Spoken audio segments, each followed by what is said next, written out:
Hello, everyone. This is Jack Bosch speaking, and welcome to another episode of the Forever Cash Life Real Estate Podcast with yours truly, Jack Bosch. And today we have Jay Berkenkamp on the line here, and he's going to talk to us about a deal that he's done that he made $21,000. So we'll just come right back after this quick intro. Welcome to the Forever Cash Life Real Estate Investing Podcast with your hosts, Jack and Michelle Bosch. Together, let's uncover the secrets to building true wealth through real estate and living a purpose-driven life. All right, so here we're back. So great. So Jay, first of all, welcome. Thank you.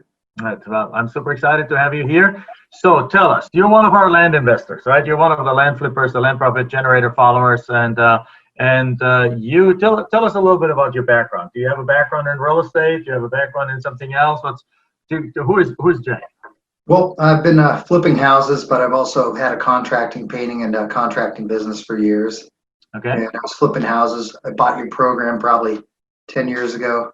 I was in the middle of flipping houses and never did anything until I started up last August. Okay, wonderful. So that's great. So that often happens. We have quite a few people that got in our program a long time ago, used it as shelf help, right? And then all of a sudden, like in the last couple of years, come back to it as land becomes much more sexy, as people are realizing that there's so much competition in the house world that they want to start looking for another method here. So, and in your case, you have obviously come to let me see if this works. Yeah, it should be. It's connected here.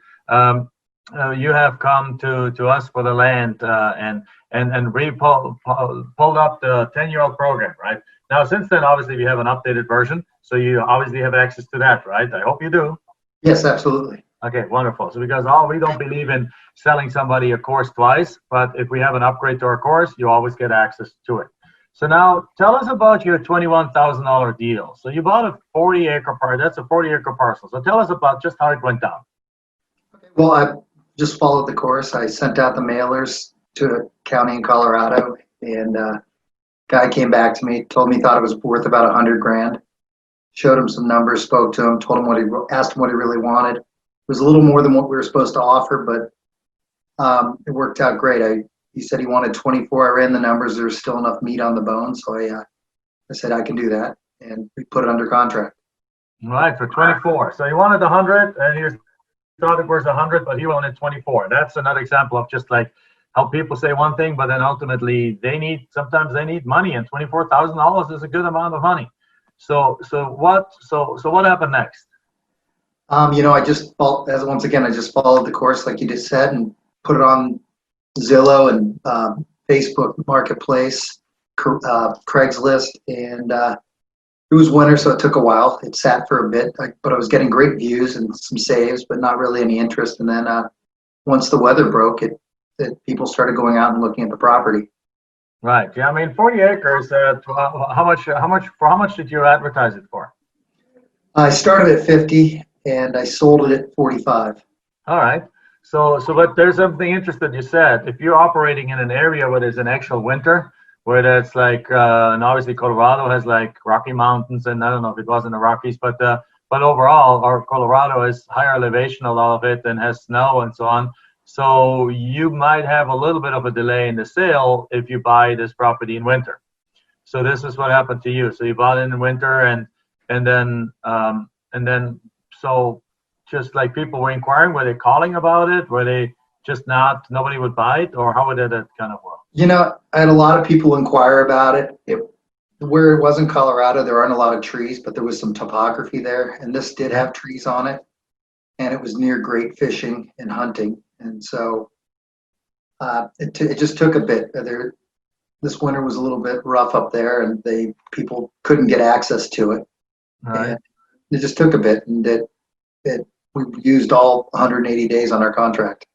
Okay, so you put the property under contract for 180 days, and then just like down the wire, somebody came and bought it, and that happens again. If you're operating in areas where and large properties that people want to go see, then I mean a city lot they can drive there even if the snowstorm is over, right? Wait a few days, streets are clear, you drive there, if it's somewhere more like one of these hunting, fishing kind of lots where you want to be out there, where that's attractive to people that want to be out in the outdoors and be close to those fun activities, that seems to have been kind of a property, right?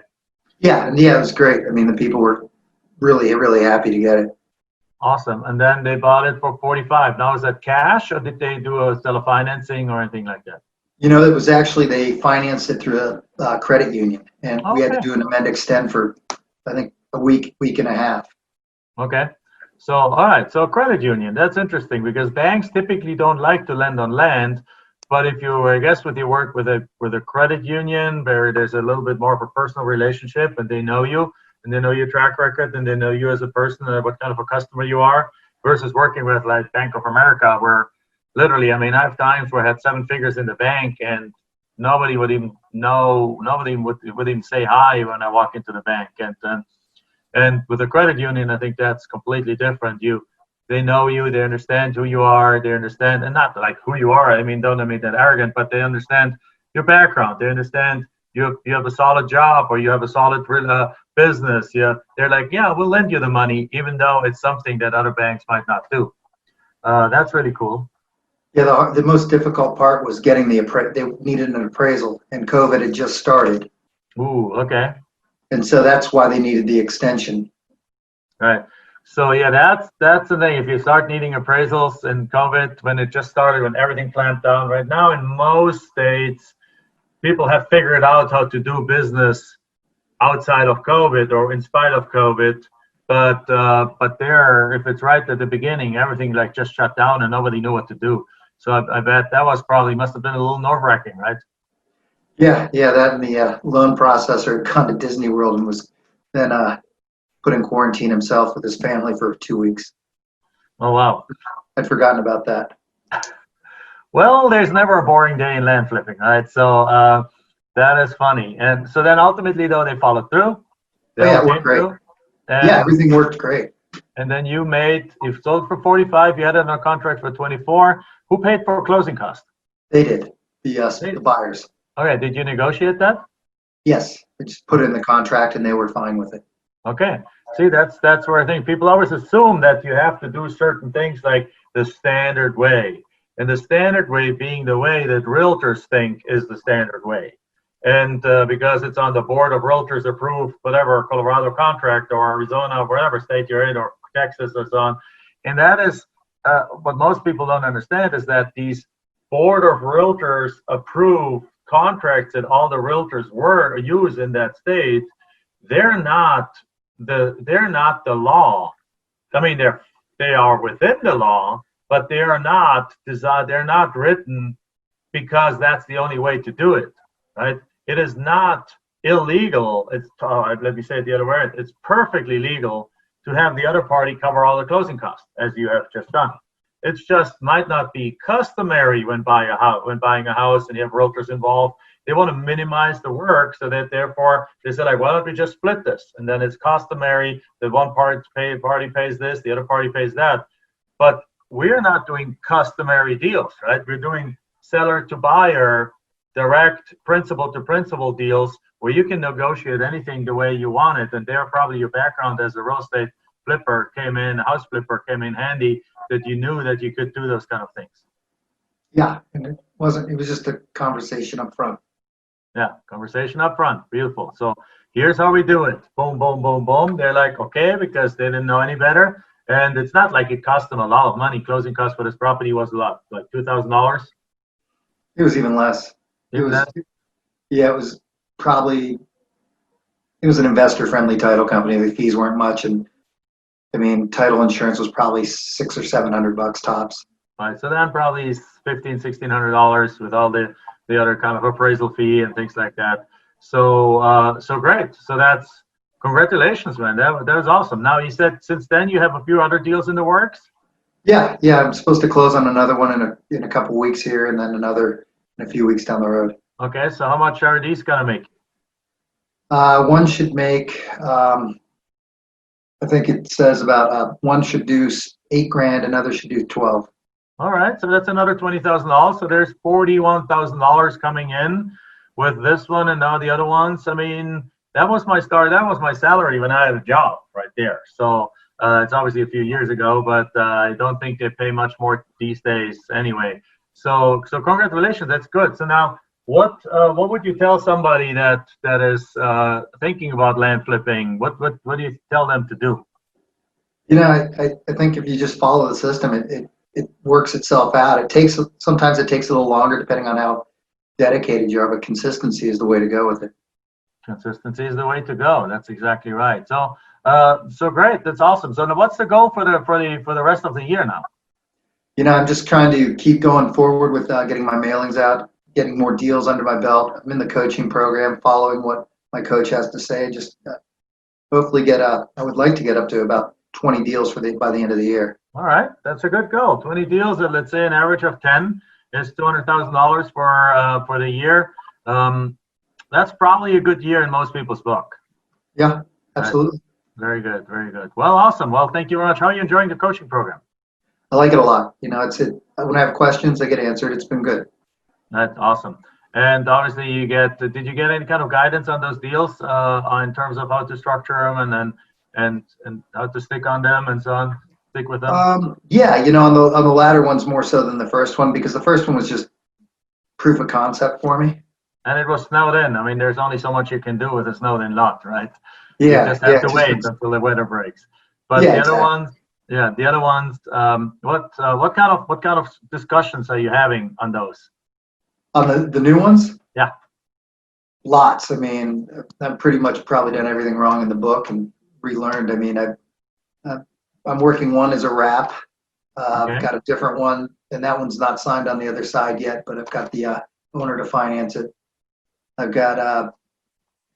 I've had to do an amend extend on a couple that have run out of the 180 days. It was another different mountain lot for larger acreage. Okay. I've got a couple golf course lots with huge HOA fees on it, and they're a little bit challenging sometimes, but there is ways to get rid of them. Yes. Yeah, it's just a matter of marketing and getting it to the right price too. The right price, the right person, the right target, and so on. So I'm glad you're having these conversations in a coaching program. That's great. Yeah, my coach has been great. Awesome. Wonderful. So with that said, that's really all we wanted to do today. We're going to do a short session today. So with that said, thank you very much for being on the line today and sharing with us your success. Congratulations to the 21,000, and in ahead of time, knock on wood, congratulations on the other 20 that are coming in. So that's a $40,000 profit that already pays for coaching and more than that. And so with that, I'm super excited about that. So with that said, thank you very much, Jay, for being on the line. Sure. Hey, Jack, thank you very much. I do appreciate you. You're very welcome. I'm super excited. Stories like this, successes like that, that's why we're doing this. Because I was said to Michelle and I said, we could stop working tomorrow. We could just go get ourselves a beach house and just sit out there, drink margaritas and look over the ocean. But what's the fun with that? I'm 50 years old. I'm pretending to live another 50 years. There's got to be something to do in that time. And when we thought about that, what came up even 10 years ago, 12 years ago when we started teaching it, what came up with it is coaching and teaching and helping others and creating that legacy of helping other people to succeed in their lives and the implication it has for others in their lives. So I'm super excited that you're one of the ones that are taking action, pulling through, making it happen. So with that said, guys, everyone, thank you very much. That concludes our podcast for today. As always, if you are listening to this on iTunes, give us a 5-star review. Don't just do the 5 stars, but also actually give us a review. If you're watching this on YouTube, or if you're listening to it on Spotify or something like that, also do a thumbs up, review, 5 stars, and share it with your friends, because the more people hear about that, the more lives can be changed. All right. With that said, thank you very much. Bye-bye. Bye-bye. Thanks, Jack. Enjoyed this episode? Then make sure you like, subscribe, and post your comments and questions below the video. We're looking forward to hearing from you.